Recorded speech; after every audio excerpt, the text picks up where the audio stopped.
Hello, everyone. Today I want to discuss the unholy relationship between our general officers and the military industrial complex. I made a video a while back about the new Secretary of Defense, Pete Hegseth, and quite frankly, I didn't support him because of character issues, although I did fully support his message about reorienting the military onto warfighting. And this past week, Secretary Hegseth, he spoke to the Pentagon. And in that, he talked about accountability and holding these generals accountable. And he also brought up the fact that during World War II, we had seven four-star generals, and today we've got 44.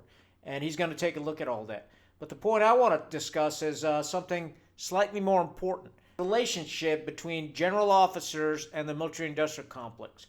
Now, there's a great book written by General Smedley Butler, who's a two-time Medal of Honor recipient and a Marine, and he wrote a book about war is a racket. Basically, what he talked about was that we go to war for the benefit and profit of the wealthy, and specifically the military-industrial complex. And then in 1961, 4 days before the inauguration, President Eisenhower, who's also a general, forewarned us. And he talked about the undue influence of the military-industrial complex. And he said, because America has never maintained a large permanent military-industrial establishment. And this is a new experience for America. And he suggested that because this is a new experience, that we need an engaged citizenry. People like us need to be engaged and to ensure that this doesn't become a misplaced power of the military-industrial complex. So these were important words.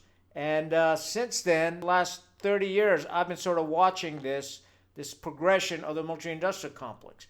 And I'll give you an example. Back in 2001, 9/11, Lockheed Martin's stock was approximately about $21. And at its height, most recently, it was over $641. Now think about that. Think about how much money is being made by these companies within the military-industrial complex. And that just isn't Lockheed Martin. It's also General Dynamics, Raytheon, and a bunch of other companies, right? And the issue really comes down to is that we have general officers that sort of join the military-industrial complex. And there's a great article written on the March of the Four Stars. And in that article, they talk about that 26 of 32 four-star general officers joined the military-industrial complex between 2018 and 2022. Now, think about this. And that's the number of 26 is only the four stars. There's hundreds of general officers that are working for the military-industrial complex in various capacities. And there's several other articles that I've read, and one of them really came across it. We've got over 500 generals working for foreign nations. And this is approved by the U.S. government. What happens is that these generals, once they get promoted, they know that, as soon as they leave, they're going to become multimillionaires. Keep aside the fact that they're already getting a pension of around $200,000 a year. So this is in addition to that.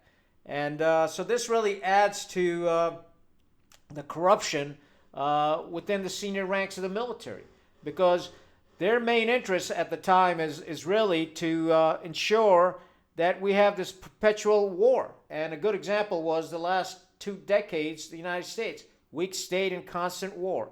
And, we come out of Afghanistan and we divert attention to Europe. And we get into another conflict. Not directly, but indirectly, we're supported Ukraine. While Ukraine is going on, the Gaza conflict erupts, and we support Israel with, tens of billions of dollars of armaments. And as such, all this money is coming out of the taxpayer's pocket. And we may not feel it right now, but the national debt is going up, right? It's creeping up to approximately around $36 trillion. And at some point, we're going to have to pay this sucker off. And, so what's the offset for this? We've got 50 million Americans that are food insecure. We've got decaying infrastructure. We've got homeless veterans. We've got unsecured borders. And, a crappy education system where the national reading comprehension is around the 7th grade. And we're not doing too well. And I'm certainly not advocating that, we don't have to have a strong military. My view is the opposite. we got to have an efficient and effective military, exactly what the new Secretary of Defense is proposing. And the way to do that is we got to curb our general officers. And how do we curb that? Well, I believe that once a general retires, there's got to be a cooling off period, right? And the cooling off period ought to be, around 4 to 5 years. So that means 4 to 5 years after retirement, that general officer cannot work for a U.S. defense contractor. He can go work for other corporations or other institutions. But working for a U.S. defense contractor, that general should be prohibited. And maybe put a ceiling on it. And, that there's some talk about any company that's got a contract of $1 billion with the U.S. government, that politicians and generals should not be allowed to work for that company. I think that number is a bit too high.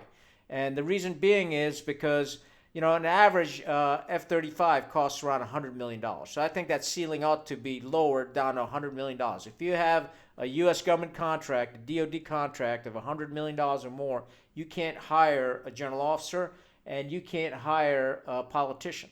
So I think that'll sort of put curbs in the system that we have. The other thing that we want full disclosures from these generals. And I'll give you an example. Back in 2009, USA Today did a study, and at the time we had roughly about 160 general officers retired working in this mentorship program across various headquarters throughout the military.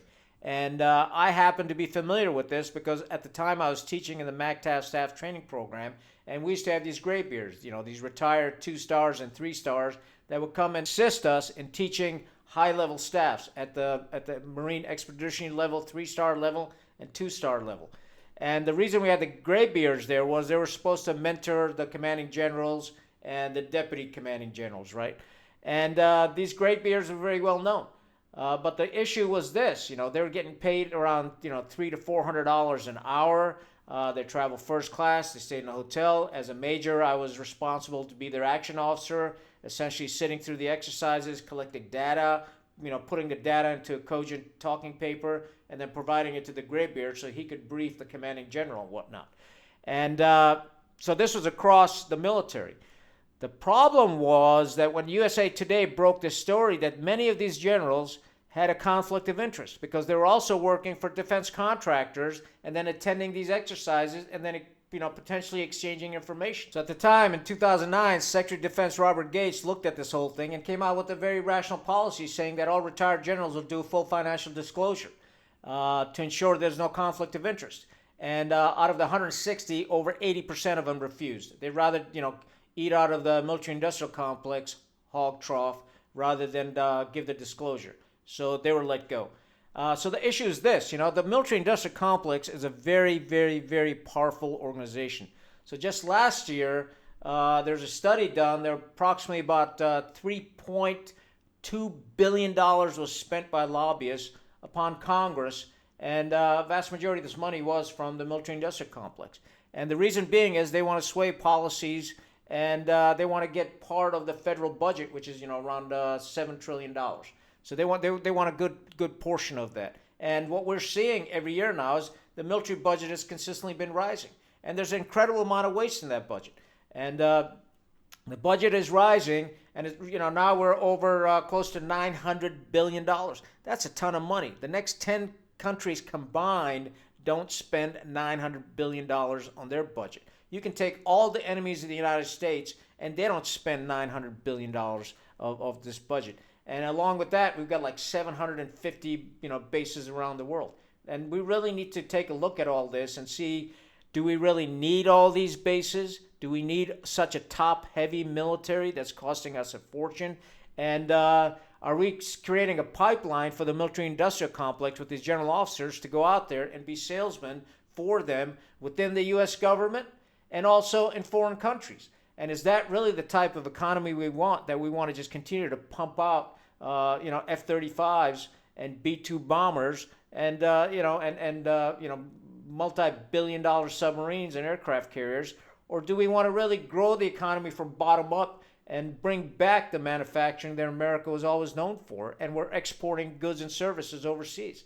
So that's the decision we got to make. But at the end of the day, it is imperative that we ensure that these general officers that we are training in this pipeline are curtailed. Important that we change this culture. Because right now it just seems to me, and I'm not talking for all general officers, because some of them just retire and they live off their retirement, and that's fantastic. Or do something on the side that's not defense related, right? But a vast majority of them get involved with the military-industrial complex, and that just perpetuates this continuous, endless wars that this nation has been involved in. And they get on TV and they give their analysis, and all the viewers are impressed. There's a retired general talking. But the problem with that is he doesn't give you full disclosure. He doesn't tell you that he's getting paid by Raytheon or General Dynamics, and he's really essentially talking on their behalf. He's sold his stars to them, and he's fooling the American public. I mean, you look at former Joint Chiefs of Staff Joe Dunford works for Lockheed Martin. You look at General Mattis, who was Secretary of Defense and worked for General Dynamics before he became Secretary of Defense, resigned, and then went back to work to General Dynamics. You look at General Austin, the previous Secretary of Defense. He worked for Raytheon, and I'm sure he's just left office, and he's going to go back working for Raytheon again. And my all-time favorite is General Petraeus, the war hero from Iraq, who supposedly won the Iraq War for us, and then won the Afghanistan war for us, and then became the CIA director. We all know about his background. Well, he's the chairman of KKR International. KKR International is about, roughly about $150 billion company with assets across the board to include the military-industrial complex. So all these senior generals are deeply, deeply rooted in the military-industrial complex. They've got deep roots, and they've become filthy rich, eating out of that hog trough. And this madness has to stop. By all means, every military person, once they retire, should be able to go out there and get a job and provide for his family. I certainly condone that. But the problem is we got to fence it off, especially in these senior officer ranks, because they've got these high clearances, they've got access to information, they've got a network that they've established, and we have to have a cooling off period of, at a minimum 4 to 5 years. So we got to set a barrier so this revolving door must stop. And until and unless we don't stop it, I'm telling you, all our efforts and all the other areas are going to be for naught. And what I mean by that is you've got Elon Musk and his Doge organization running around trying to end the waste, fraud, and abuse and corruption in the government. And they'll go shut down USAID, which, the total budget is $40 billion. But in reality, that's not the elephant in the room. The elephant in the room is the Department of Defense. And we got to go in there and we got to make sure that a lot of these programs and projects and pet projects that we got going on are not influenced or funded by the military-industrial complex and retired generals. I think that's the underlying corruption that we have going on. And it's not by design. It's just evolved over time because we didn't listen to President Eisenhower. And there's been a curtain between what's going on and the American public. And part of our job as citizens is to make sure that we keep it transparent, and we have to remain transparent. Still don't understand how the DOD can fail 7 audits in a row. The DOD has yet to pass an audit. I mean, imagine that. The Marine Corps just recently passed an audit. That's fantastic. But the Department of Defense as a whole hasn't passed an audit yet. Yet we're funneling hundreds of billions of dollars, trillions of dollars to them, and going further and further and further into debt, because we've got these people with just weird conflicts of interest, and that are sucking it out of the American people.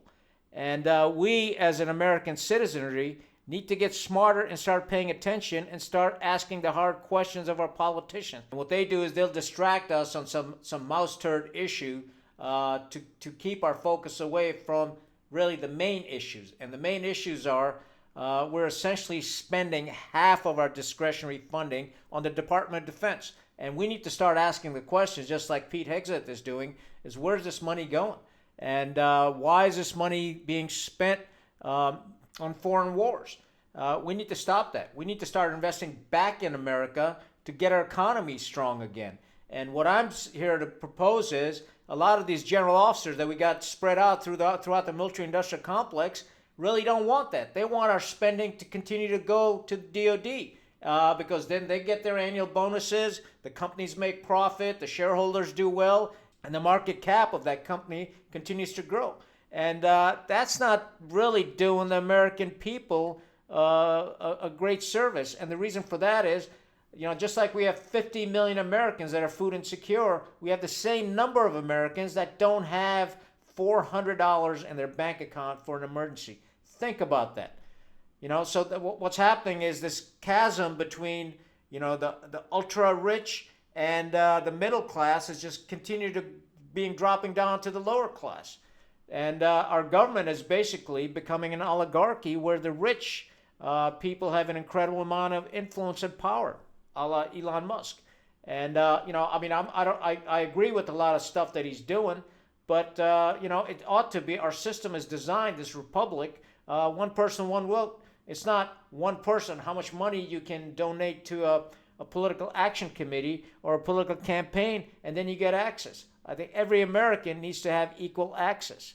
And that's what the republic, that's what the democracy, and that's what our Constitution is based upon. And the second issue is we've got kleptocracy going on, where we've got retired politicians, retired generals are becoming multimillionaires because from these government programs. And these government programs happen to be, the contracts that the military-industrial complex has.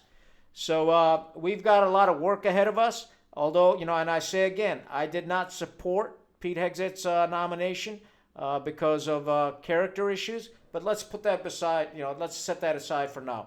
He's been confirmed by the Senate, and I fully support his agenda. We got to clean this shit up. And the sooner we clean it up, the better and brighter future we got. I'd like to hear your thoughts in the comments about the military-industrial complex and how better can we control this animal that we've created. And should we pay attention to what President Eisenhower said, that the American citizenry needs to be engaged, and what Smedley Butler said in his book, War's a Racket. Very interested in your thoughts, and I appreciate it. At the end, don't forget to hit like, subscribe, and share the channel, with your ex-wife, with your mother-in-law, and with your friends, so we can continue to grow this Sentinel team and get the word out, and start getting the American citizenry more engaged in our government for the people. And that's what we're all about. That's all I got. Stay rugged, stay united. Khan out.